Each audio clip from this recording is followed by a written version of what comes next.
Hey folks, Syra here, and today we're playing Dear Esther, if you could call it playing. This is a game like no other.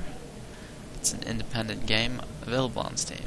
I was actually gifted it this week, and I'm really glad I'm playing it now. It was always on my list, and I'd probably have left it on my list if I was gonna be honest. It was near the bottom somewhere.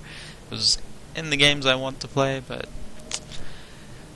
probably never would. So now that I have it, yeah, really pretty amazed by it so far. I'm not too far into it, but it's a very short game. If you can call it a game, I'm struggling to define it as such. But it's got me reflecting on a lot of things about gaming, just the experiences you have, the places you visit, and the responses they bring out of you. In some cases, wonder and awe and emotions. So, without much further ado, let's just do what you do in Dear Esther, which is walk, look around, and listen.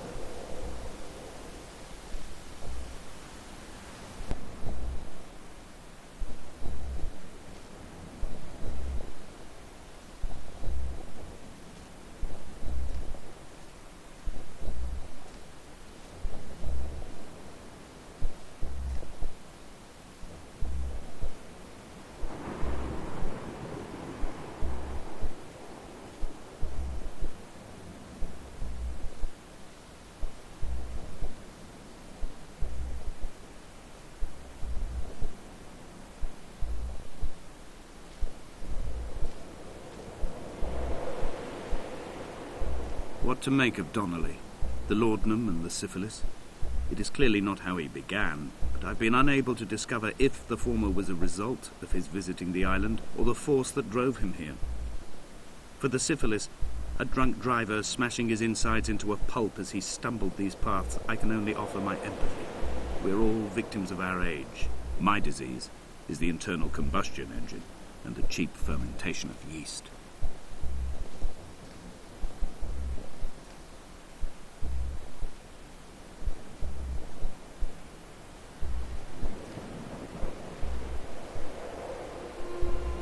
They found Jakobsen in early spring.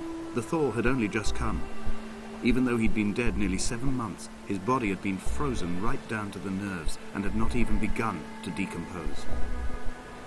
All around him small flowers were reaching for the weak sun.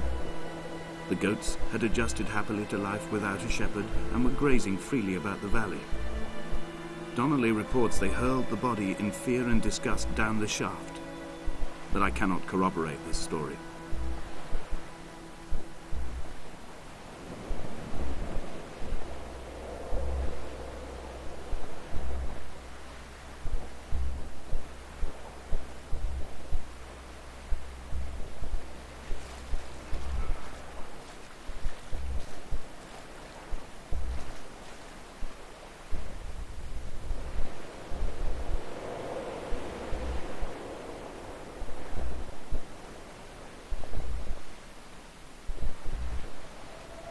Climbing down to the caves, I slipped and fell and have injured my leg.